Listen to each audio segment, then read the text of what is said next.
webinars I do, because for the next half an hour or so we'll be talking about college admissions and nothing but college admissions.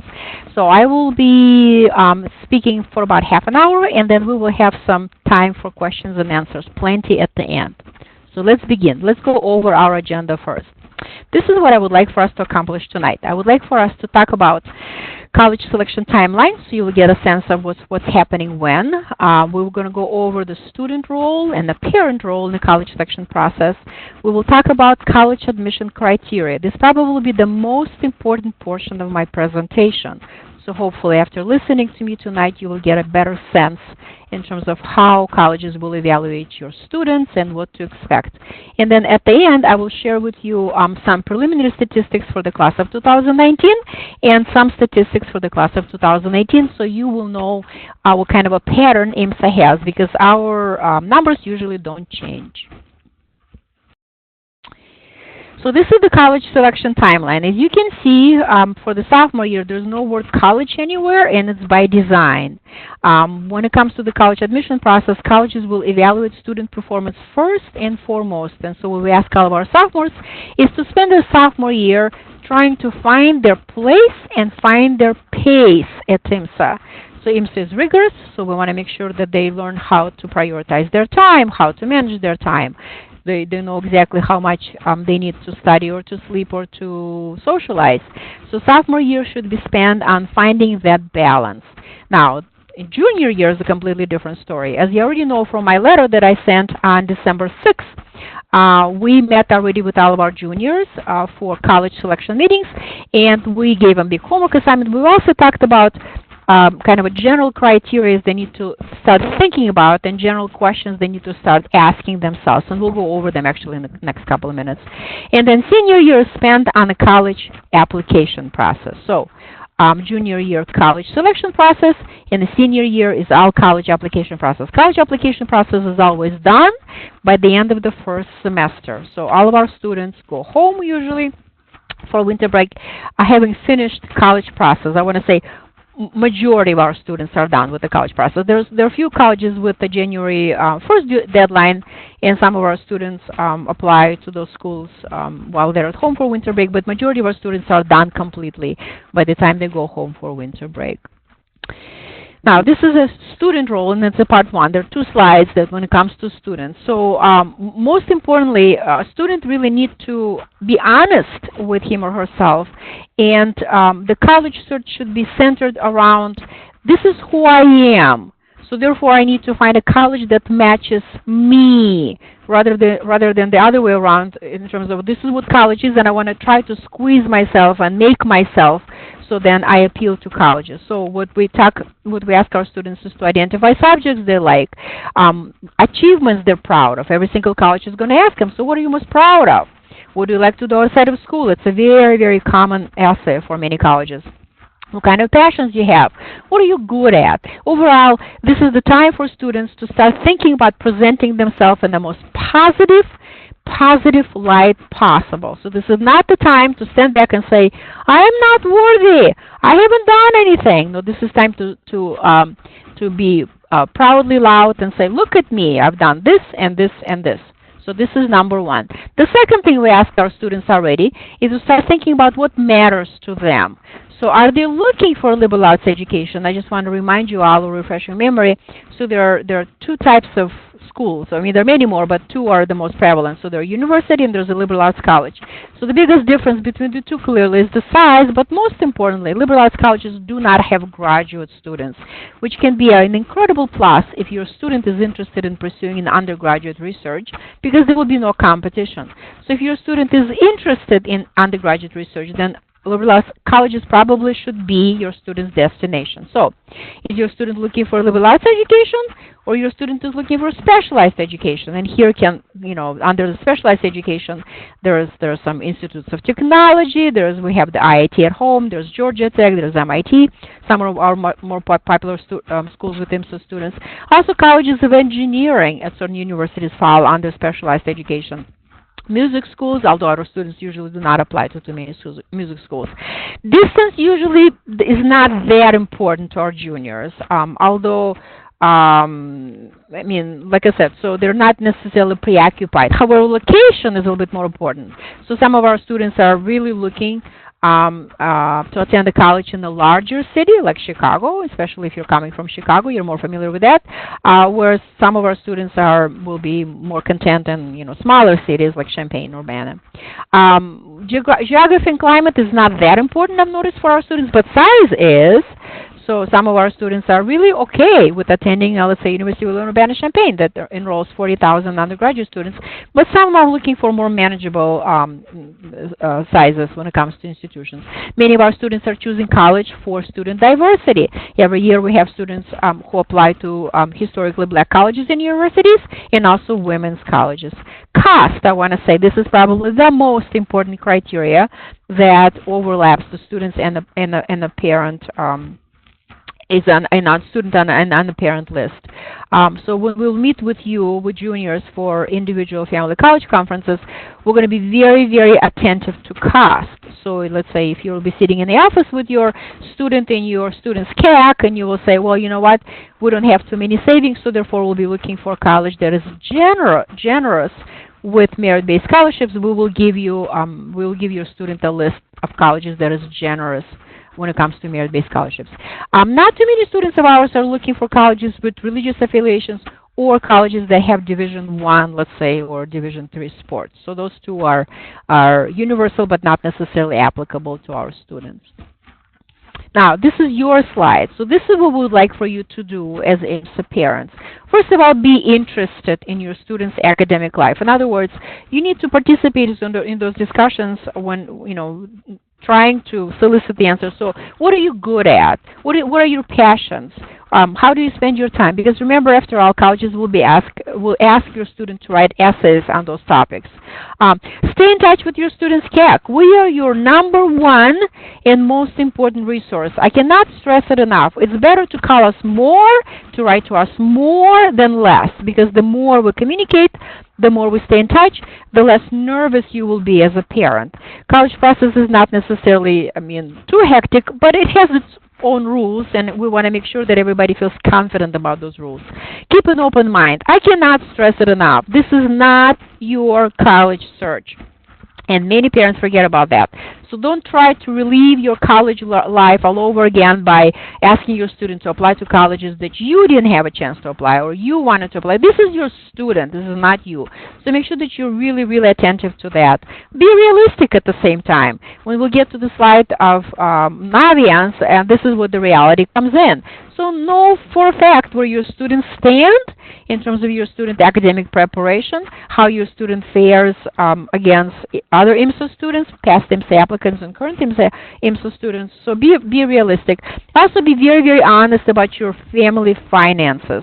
I cannot tell you how many conversations I had in my office over the last 15 years where a student will, a student and a parent will say, okay, my child is applying to Caltech. Let's use this as an example. Then a student is admitted to Caltech, and as you all know, Caltech, or hopefully you know, Caltech does not have any scholarships. Caltech only has financial aid. And if you don't qualify for financial aid, Caltech is going to ask you to pay $60,000 a year. And the same family will be sitting in my office saying, well, we can't afford it. Well, you should have had that conversation before. Before your student put Caltech on the list. And most importantly, be a source of comfort and support. So support, support, support, empower, and don't interfere, if I can summarize that slide. Now, this is we're coming now to a point of my presentation where I'll be talking about college admission criteria. So when it comes to the college admission criteria, there are 3 big P's. This is what colleges usually talk about. So every single student is evaluated in terms of performance, passion, and priority. So let's go over each one. So performance always means that every single student is going to be evaluated, every single student's transcripts will be evaluated, and test scores if it's not a test score optional school.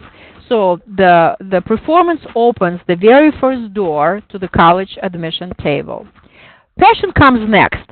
However, for highly selective colleges and universities, let's say Harvard, Yale, Princeton, and Stanford, passion actually comes first, because every single applicant to those schools will have flawless performance and flawless test scores. So in order for colleges to differentiate between the students, they will be looking for writing samples, essays. Essays is the single, perhaps most important piece of application when it comes to the highly selective colleges and universities. So students' essays and students' list of activities. So passions outside of class. So the way colleges are going to judge students' passions, I'm not talking about right now writing samples, but the list of activities, they're going to say, okay, what have you done for your high school? That will be question number one. What have you done for a bigger community? And that community can be your home community, and then or your, let's say, church community or any other community that you belong to. And then the third question will be, what have you done for yourself? So if the list of activities on your students, if your student list of activities only includes summer camp, summer course, let's say research, which can be a little bit, on a not necessarily what have you done for others, but what have you done for yourself part, then colleges will be a little bit perplexed because they will not see any commitment to other people. So in United States of America, this statement only applies to domestic colleges and universities. In the United States of America, every single college would like to admit a student so that student turns around and makes a difference on that college's campus. So every single college would like to bring students who will be somebody on their campuses. That's why passions outside of class play such a huge role in domestic college admissions. And finally, priority. Now, priority is a little bit of a touchy subject here, and unfortunately, not too many colleges are open and vocal about this particular criteria. But every single college exercises priority, and we always have to remember that. So let me give you a couple examples of priority. So every single college, first of all, the question that every single college will be asking when applicants are you a female or a male? Are you a girl or a boy?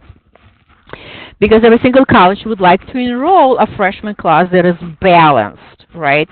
So right now in the United States of America, we have more girls applying to colleges. So in general, colleges are looking more for boys. However, in our case, all of our boys are applying for colleges of engineering usually, or a STEM-related major. Here, colleges prefer girls, not boys. So you have to know what kind of a priority you are when you apply to college. So the second thing colleges are going to say, okay, where are you from? And all of our IMSA students are going to say, we're from Illinois. Now, here's a scenario for you. Let's say we're going to have, let's pretend for a second, we're going to have 25 students applying to Boston University, which is in Boston, Massachusetts. And it's a pretty typical number for us, about 20, 25. That particular year, let's say Boston University is going to get, let's say, 800 applications from Illinois. And Boston University is going to get, let's say, 3 applications from Idaho. So if you work for Boston University, you're faced with 800 applications from Illinois, 3 applications from Idaho. Naturally, you will be more interested in Idaho applicants because there's so few of them. And since you work for Boston University, you want to make sure that you admit and enroll students from across the United States of America. So colleges will pay attention to your gender. Colleges will pay attention to your state you're coming from. Within the state of Illinois, college is going to say, okay, where are you from? There's a big difference between being from Oak Park or Naperville and, let's say, Peoria. So colleges will be looking more for students who are coming from areas that are not necessarily that college-bound. So Big Rock, Peoria will be more important to colleges than, let's say, a Naperville address. Colleges will be looking for students. So colleges are going to ask students the next question. So tell us more about your parental education, so education on your parents' part, whether or not students' parents earned college degrees. Now, colleges don't care where it happened. Can be in Russia, in China, in India, colleges do not care. But as long as the student parents earned a degree, that's all it counts. So here, colleges will be looking for students whose parents do not have college degrees because those students don't have any role models at home. So colleges would like to enroll those students who will be first to attend a college. Colleges also will be paying attention to ethnicity because every single college, so Boston University, for instance, cannot possibly admit a freshman class and every single person is from Poland, or every single person is from Russia, and every single person is from China. Boston University would like to admit a freshman class where students represent various ethnic groups, various races, so that becomes a priority. For some universities, money is a priority, and this pains me to tell you, but it's just a fact. Some colleges simply prefer students who can pay, and there's nothing we can do about that. So priorities play huge role in the college admission process. And actually, at the end, when all said and done, when a student is admitted to Boston University, let's just pretend for a second we're going to stick with Boston University. Student is admitted not because the student had flawless academic record and great test scores, enrolled well, and had this wonderful, wonderful list of activities. It's because student brought something to Boston University that Boston University needs. So something that is a priority for Boston University. So when we will sit down with your students for Family College Conference, we actually will be centering our conversation on colleges about priorities. So I will ask personally all of my students, so what are you bringing to the admission table that is irresistible?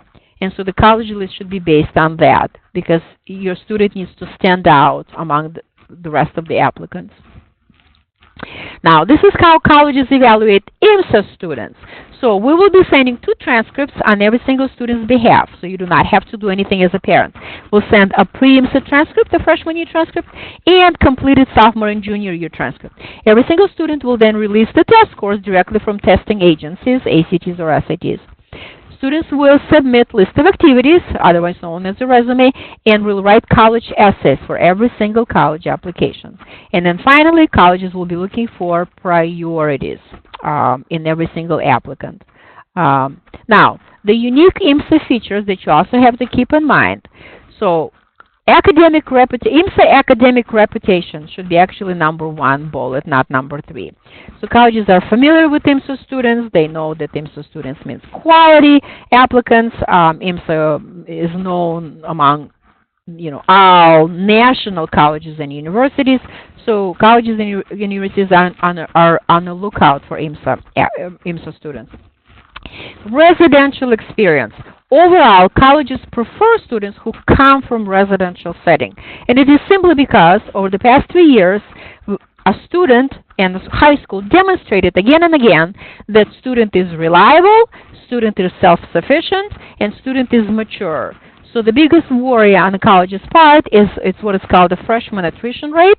And it happens not because students are not smart enough, freshman students. They're not mature enough. And so they flunk out usually simply because they just do not know how to prioritize their time and how to manage their time. So residential experience carries weight. And then finally, IMSA comes with this incredible array of wonderful opportunities, not available to students at regular public high schools. And IMSA students are rewarded for those. So when an IMSA student when IMSA student applies to college always asks, so aside from taking such and such courses, what else have you done at IMSA? So have you done an internship? Have you done a research? Have you done any kind of other activity that will position you, that will separate you from the rest of the applicant and position you to be in a little bit of a different category of applicants? Now, this is a really important slide. Hopefully, every single person who's looking at my screen right now knows what it is. This is a screenshot that I took of the Naviance student page. So all of you parents, after especially receiving my letter on December 6th, if you're not registered to use Naviance, you must be registered to use Naviance. So please do send your students CAC an email right away and ask for the registration codes. Moment you register, Naviance is the wealth of resources when it comes to the college application process. It's a database that we populate and keep religiously updated of the IMSA college application statistics. So you can log in and you can see the numbers of IMSA applicants to any college over the past 3 years. And you can see, so what type of a student is usually admitted, let's say to Harvard, if this is what you're curious about, or to University of Michigan. So what kind of grades and test scores those colleges expect from IMSA? You also will be able to see the list of popular popular colleges with IMSA students. So those colleges, unfortunately, are spoiled and they're a little bit jaded. So when we have, let's say, on any given year, I think this year we have 69 students who are applying to, or 68 to Northwestern University. So Northwestern University is going to frown upon, unfortunately, at an applicant who has mostly Bs.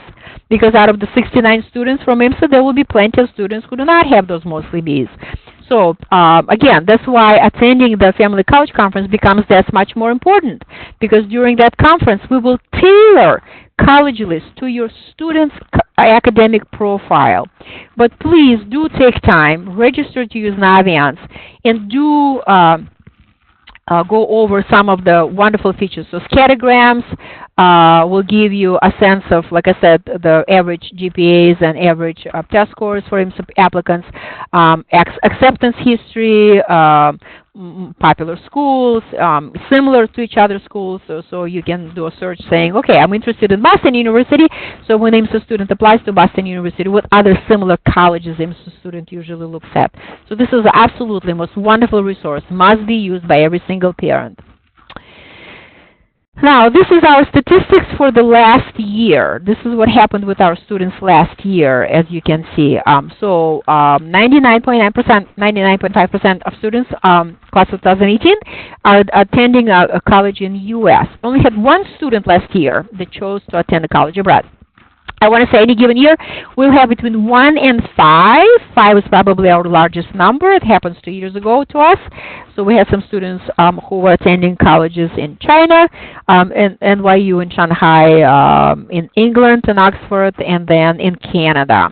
But usually the number is, between 1 and 3. Now, look at the distribution between Illinois, non-Illinois.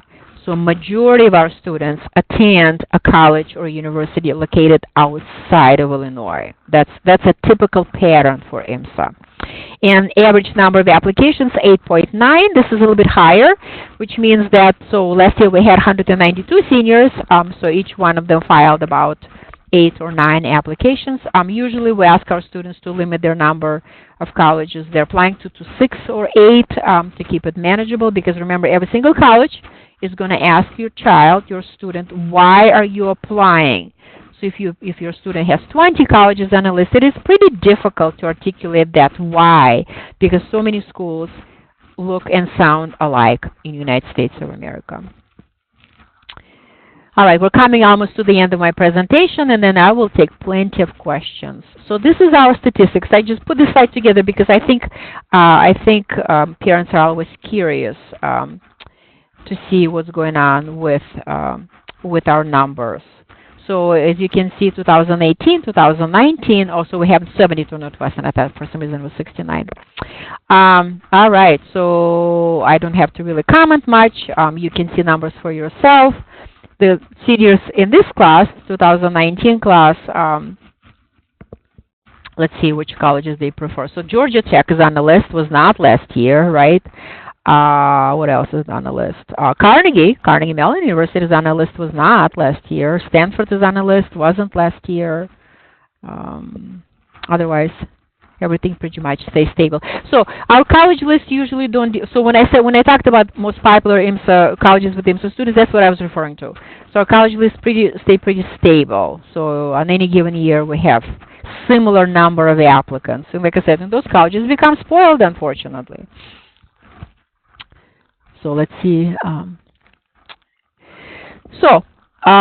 Here's what I would like for you to remember. I would like for you to focus your college conversations with your student, not necessarily on, well, first of all, I want to make sure that as your student works on his or her college list, I want to make sure that every single college list on your students, every single college on your students list is chosen with students' full heart. In other words, the little quiz you can give to your students. So if, let's say, you have 10 schools. Let's pretend for a second. This is the conversation I would like for you to have over the summer. You have 10 schools. Let's pretend 9 will deny you and only 1 will admit. And pick any one out of those 10. What would be your reaction? And your student should reply, I will be delighted to attend, because your student really, truly, genuinely must be committed to attending every single college.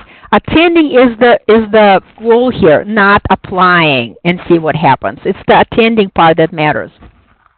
And again, I cannot tell you how many conversations I had with my students in my office on April 1st, when all the decisions are in, and here's my student sitting with me in my office saying, Yulia, I am admitted to, let's just pretend for a second, Boston University, but I can't imagine attending it.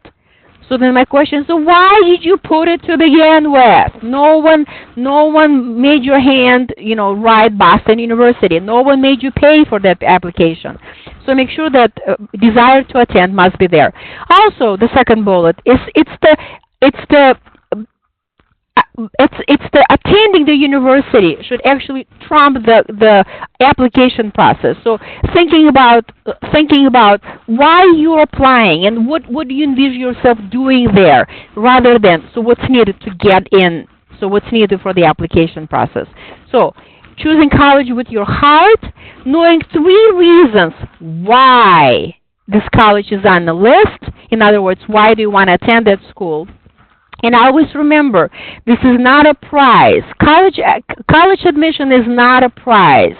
It's not something that is given just because, for whatever the reasons. College admission is a match. It's something that matches your student personality. It matches your student's academic profile. It matches your student's aspiration. It's not something that is given to wear or around your neck as a medal. So be committed to every single college. Know by heart 3 reasons why you're applying, and making sure that you approach your college application process as a match to be made, not a prize to be won. So those are my parting words. I'm going to open up next slide. This is just our contact information, but right now Gloria is going to help me to start a chat box, and I will be more than happy to answer any questions you have about the college admission process. We have about 25 minutes or so, and so you can type them, and I will answer. So we have our very first question. How are students supposed to determine fit for the school? College visits. Also, when does a parent determine how much they'll have to pay? They will pay for their students attending the student's selection. Okay, there are two questions here. So how did the student determine the fit? That's a very good question. You do not necessarily need to visit. So when you will meet with your student and your student's CAC, your CAC will produce a college list for your student and a homework assignment. In other words, you and your student will decide what are the most important features your student is looking for in every single college. So if it's an academic program, it should be on the list. If it's particular sport, it should be on the list. If it's cost, it should be on the list. So your CAC will help you determine the fit. That's why you will be coming to IMSA to meet with your CAC and your student. When it comes to the how much for you to know how much you will pay, we ask every single family to complete FAFSA forecaster. In other words, to know your expected family contribution. You can do that simple calculation by logging onto FAFSA.gov, and there's a calculator there available. We'll also teach you how to do that when you will come and meet with us for the Family College Conferences. Also, every single college offers on their website the calculator that also calculates your estimated portion. So knowing your EFC is a must before your student comes back to IMSS as a senior with a final list of colleges, and we will help you determine that when we will meet with you. When should my daughter target to take the SATs and ACTs? We ask all of our juniors to take standardized testing during second semester junior year or in the summer prior to the senior year. A handful of our seniors also take them in the fall of their senior year, but majority of our students are done when they return to IMSA as seniors. All right. When we talk to our students, he does not know what he wants to do. He, of course, likes math and science. Do you have any suggestions for helping our students figure out what career to pick? That's an excellent question, and I forgot to talk about it. Thank you very much for writing that. So, from my letter that I sent on December 6th, and please, if you don't know what I'm talking about, please send me an email. You have to have that letter, because that letter that I sent outlines 8 steps of the college selection process that we utilize at IMSA. So per that letter, you know that all of our students are asked to complete Career Key, which is the interest inventory, which is on Naviance. So Career Key will then help your student identify 5 careers that matches your student's interest, personality, and academic profile. And then when we meet for the Family College Conference, we're going to ask your students to focus on 2, and then we will explore those 2 in depth. How should all IMSA students apply to University of Urbana safety? Okay, so this is also a very good question, and I'm glad you asked. We really try to stay away from words like safety and reach. So Aurora University is a safety school. In other words, every single student will be admitted to Aurora University if every single student applies to Aurora University. None of our students will be applying to Aurora University. Your students should apply to University of Urbana-Champaign only and if your student sees validity behind University of Urbana-Champaign. In other words, University of Urbana-Champaign offers a major your student is interested in, or offers a program your student is excited, not because your student will be admitted, because your student will not be applying to Aurora University after all. So that's what we ask our students to do.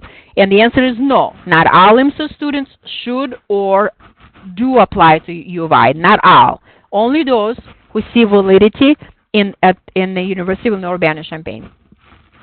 How important are college visits on the application? Will that affect application if we don't visit? That's also a very good question.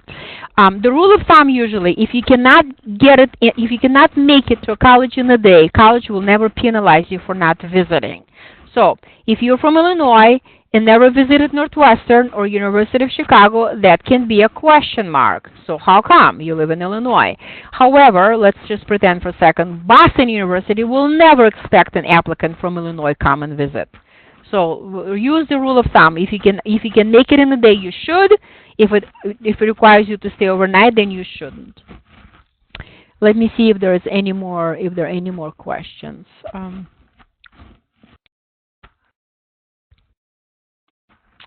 Are there any more questions for me to answer, or those are all excellent questions, so thank you very much for asking them.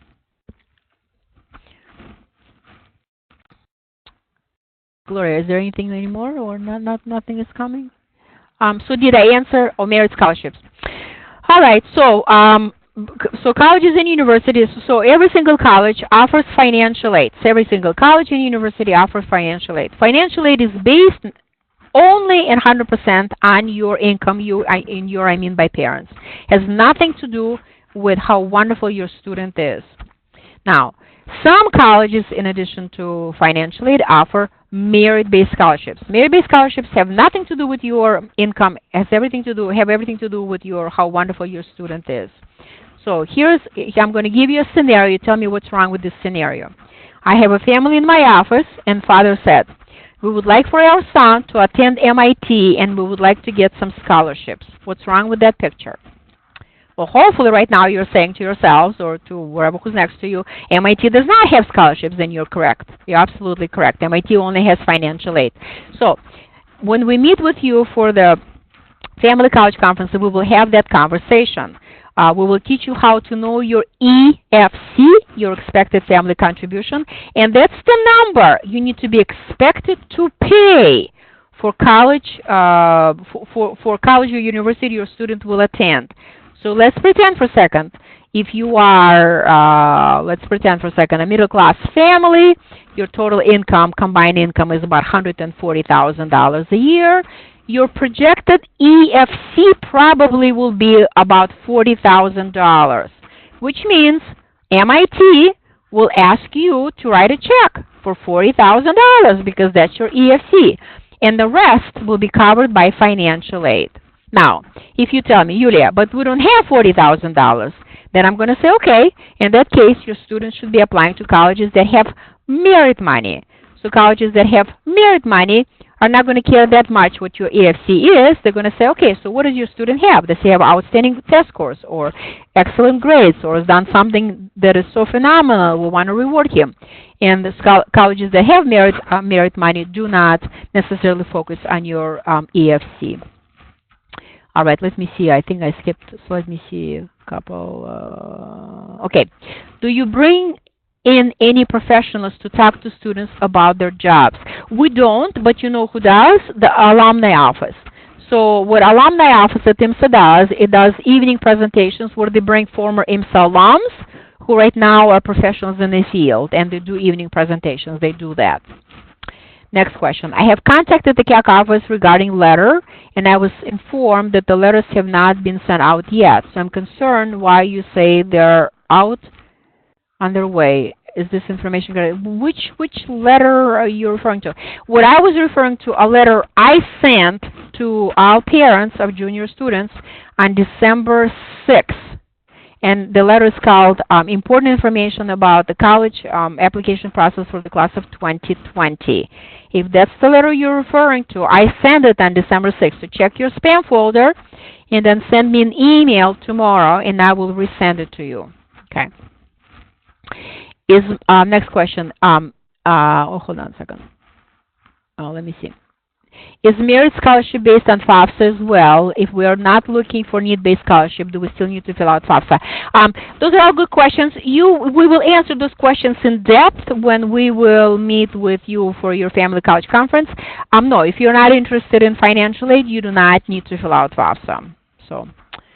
And usually, if you're not filling out FAFSA, most likely your student will not be applying to colleges that have merit-based scholarships. So most selective colleges do not have merit-based scholarships.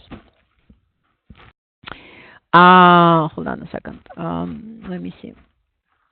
Through the Ivies, don't offer, in addition to income-based financial aid. I often hear people say they got various kinds of athletics or other scholarships to those places despite the official rhetoric. Well, we don't have too many. Well, first of all, the Ivies are not Division I, they're Division III, so there's no, you can't get paid to go to college.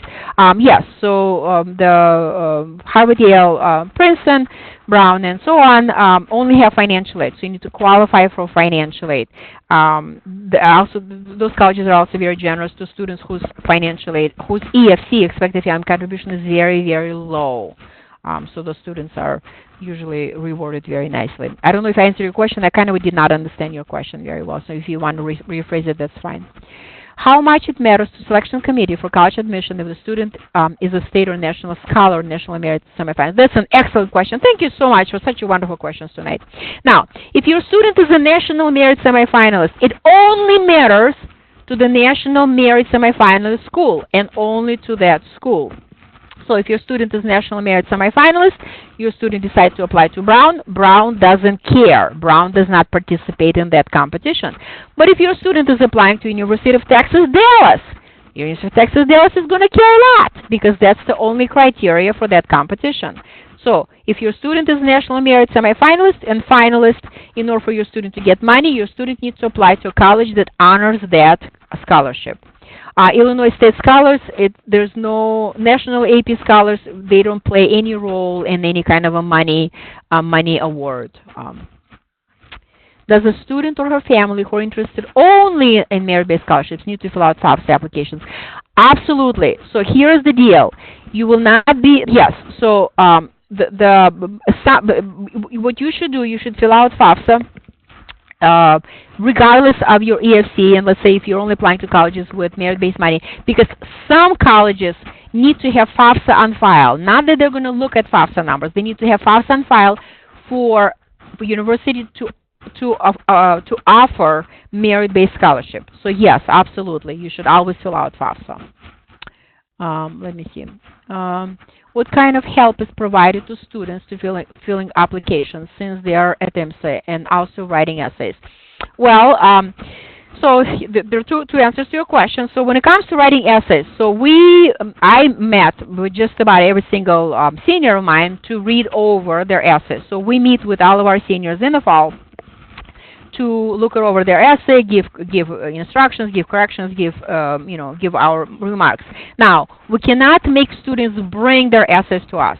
So if your son and daughter will choose never to show his or her essay to, let's say, a CAC, let's say the CAC is me, I will never be looking for your student. So we ask for here for your help. So we need to work together. Your student need to realize that a CAC is the best adult to read the essay, and we'll talk more about it, like I said, at the Family College Conference. Now, when it comes to the filling out applications, students usually don't need any help, although I have some students who will bring their draft of their application and for me to look it over, and especially for the list of activities to be all speak and span, and we're more than happy to do that with students. So yes, absolutely, our doors are open, and that's all we do in the fall. So our falls are spent with helping our seniors fill out applications, submit their essays, submit everything they need to submit. Okay, hold on a second, where are the essays? Okay, instead of the Ivies or other elite private schools, how about the honor programs and state flagships alternates? Of course, and that's the reason why we have such a large number of students, let's say, not large number, but a decent number of students who will attend, let's say, Michigan State University, because they're admitted to honors college within Michigan State University that comes with some extra perks. Yes, of course, and we will have those conversations. Now, the honors college at the University of Urbana-Champaign is by invitation. It's not by the application. So universities differ in that respect. So some universities ask you to apply. That would be Michigan State. And some universities will invite you. So that's a different kind of a story. And we'll talk about that when we meet with our students. Question is for more merit opportunities. I don't understand the question. So, oh, that was it the same question? Is alternates for more merit opportunities? Yes, yes, yes, yes, absolutely. So Michigan State makes perfect sense. Giving the IMSA repetitions their value in AP testing? That's a very good question. AP exam results are not factored into admission because majority of applicants, college applicants, I'm not talking about IMSA, but majority of nationally college applicants take AP exams in May of their senior year. On April 1, all admission decisions will be rendered. So a student will take AP exams after a student is already admitted. So AP exams do not factored into a college admission process. Does IMSA have a list of universities that offer merit scholarships? Would my students know that? Okay, there's no universal list of colleges and universities that offer merit scholarships because every single student is going to have a student-tailored college list. So that's why coming to the Family College Conference and walking away with that college list that is tailored to your student in terms of academics and in terms of money consideration is so important. How can we motivate our students that made the right college choice for their career endeavors and not to change it? I kind of don't understand the question. So the beauty and the power of the United States undergraduate education lies in the fact that this is the only country in the United States of America where a student will be given 2 years to decide what to major in.